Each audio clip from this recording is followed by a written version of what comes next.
Hi, everyone. I'm Gary Berman, host of the Cyber Hero Adventure Show. Today, we have a special micro briefing and our very first scoop with Scott Algiers, who is the executive director of the Information Technology ISAC. Hey, Scott, welcome to the show. Hey, Gary, nice to see you. Thanks for having me.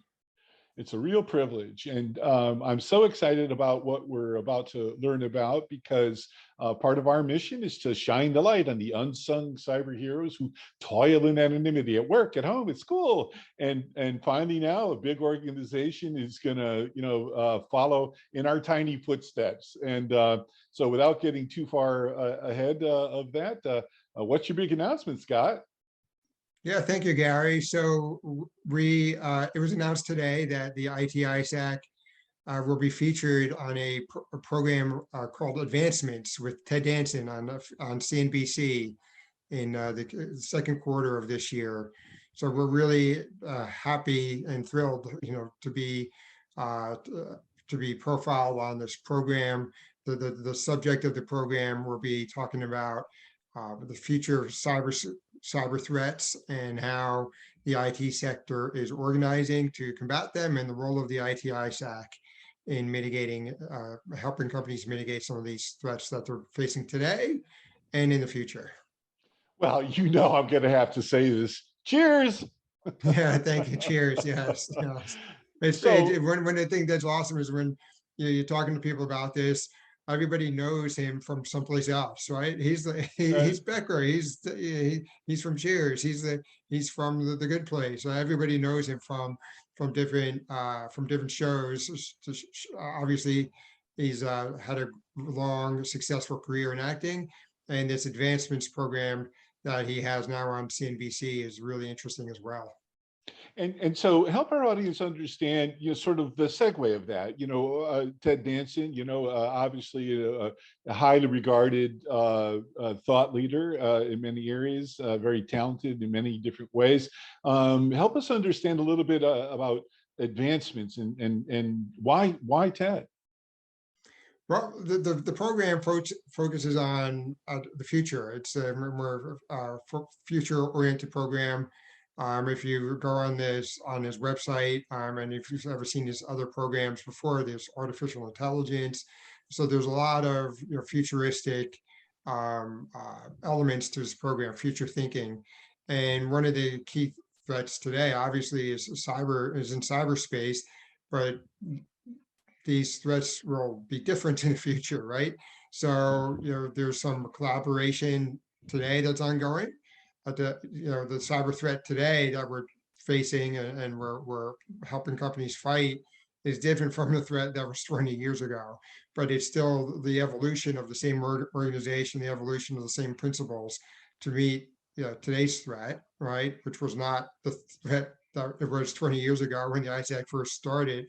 So I think there's a nice conversation to be had about how the organization and the industry has evolved over the last 20 years to get to where we are today, to meet the challenges that we have today, as well as talking through a little bit and looking at the future. What will the future be, and what's required to meet those threats?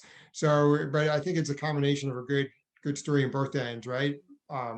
Both what's happened over the last 20 years, which is pretty remarkable in and of itself, Right. but also who knows where the future is, right? Who knows where the future holds, but we're laying the groundwork in the same way that the founders of the IT-ISAC and the companies who started the IT-ISAC and the people who gathered in partnership 20 years ago laid the foundation from where we are today.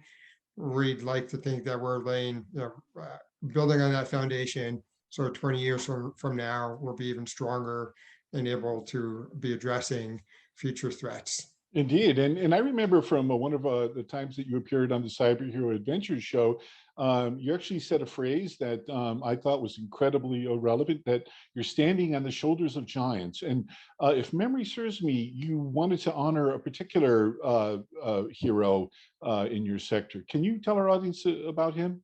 Yeah, sure. So last year, the IT-ISAC gave Guy Copeland our Lifetime Achievement Award. It's the first the time the board has issued that award to anybody, and Guy was a really deserving recipient of it. He was one of the founding board members of the IT-ISAC, and he is a mentor to me as well as a lot of other people within the industry. He is one of the many unsung cyber heroes, who toil in anonymity to keep us safe at work and at home and at school. And, thank you to all of you on behalf of a grateful digital universe. So Scott, let's dive a little bit deeper into the members of the IT-ISAC. Tell us about who they are, what are their missions, how many are there, how does our audience get more information? Yeah, awesome. Thank you, Gary. So the IT-ISAC website, itisac.org, IT with a hyphen, isac.org. Our membership alias, membership at itisac.org, that will get you to me as well. The IT-ISAC is really a unique organization. We were established by information technology companies, and the core of our membership remains information technology companies. And as information technology has changed, so has our membership. So more and more companies are integrating information technology into their products, into their services, into their environments.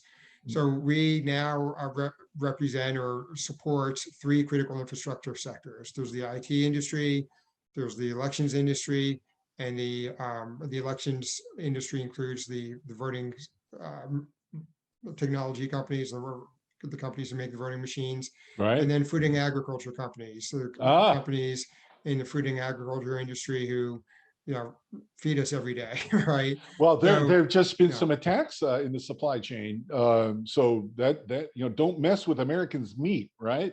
Yes, so it's really an interesting space for us to be in, and there's a lot of interesting activities, if you want to call it that, going on in that space for obvious reasons. The security in the food and agriculture is really important because it can a failure can very quickly result into become a national security incident. Yeah, no doubt. And one of the things that you're causing me to reflect on here is it fair to say that cybersecurity has kind of entered mainstream, the world, like the zeitgeist, at least in the United States? So I think so. I mean, it's back in the day, we used to struggle for attention, right? Cybersecurity, you all need to pay attention to this.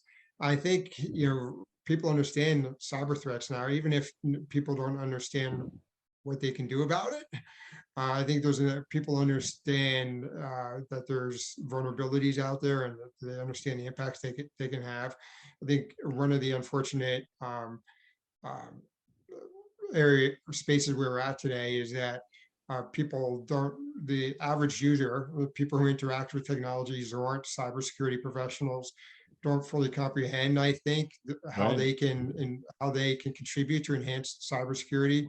So Scott, one of the things that I've noticed on the Cyber Adventure Show is that cybersecurity seems to be entering into the mainstream, kind of zeitgeist of certainly large businesses, small to medium, businesses, the educational ecosystem, state and local governments. Is that what you're seeing? Is it fair to say that cybersecurity is becoming more mainstream?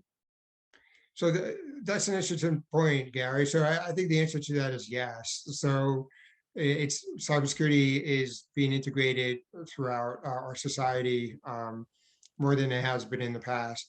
I think evidence of this is programs like advancements with the CNBC. That's right. Where they're highlighting cybersecurity both as a current day issue and a future issue. So I think movements like that and evidence like that suggests that it really is moving into the mainstream, and it's no longer a niche issue solely for security people. Business people need to address it. It's as part of core business operations. End users need to address it. And I think being the fact that cybersecurity is being promoted on a program like Advancements on CNBC is really a strong indication of how far we've come. Indeed, and so let's dive into that a little bit further with CNBC. Their primary audience deals with the investment communities and the economic impacts of things. Maybe you can share with our audience a little bit about some of the economic consequences pertaining to cybersecurity hacks or things like that. Why is this such a big deal? Yeah, so on the economic consequences, there's a lot of economic consequences. I don't have there's a lot of sources where you can go to find how much it costs businesses globally. So it's not just a U.S. issue. Well, It's it's billions of dollars, right. right? It's billions of Yeah. dollars globally. But there's yes, I mean that's bad, and it's bad for the individual business. But of course, some businesses can absorb the costs, some businesses can't. Right. So larger enterprises tend to be able to absorb some of these loss, um, financial loss, more than smaller enterprises. It's really scary for how many smaller companies who are victims of a cyber attack don't survive or they go out of business. But then there's also um, when you talk about the financial costs, yes, but there's also cascading interdependency costs that we're only beginning to understand. And we've had a couple high profile incidences where we've begun to identify how an attack on one company can have downstream impacts into other industries and other companies and the critical supply chains.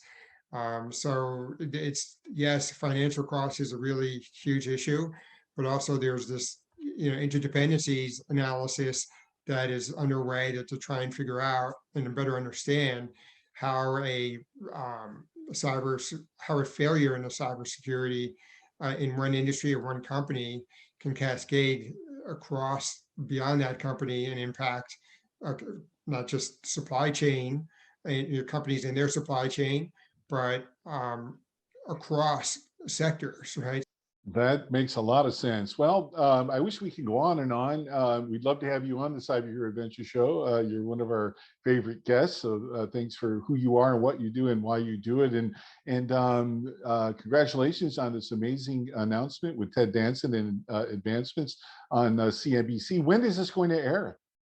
Yeah, so we don't have an exact air date yet. It was just Q2. So at some point in the second quarter, it will air, and I'll keep you posted, and we'll talk about it some more. All right. And to our wonderful audience, thank you so much for who you are, what you do, and why you do it. Stay safe, everyone. Have a great day. Thank you, Gary.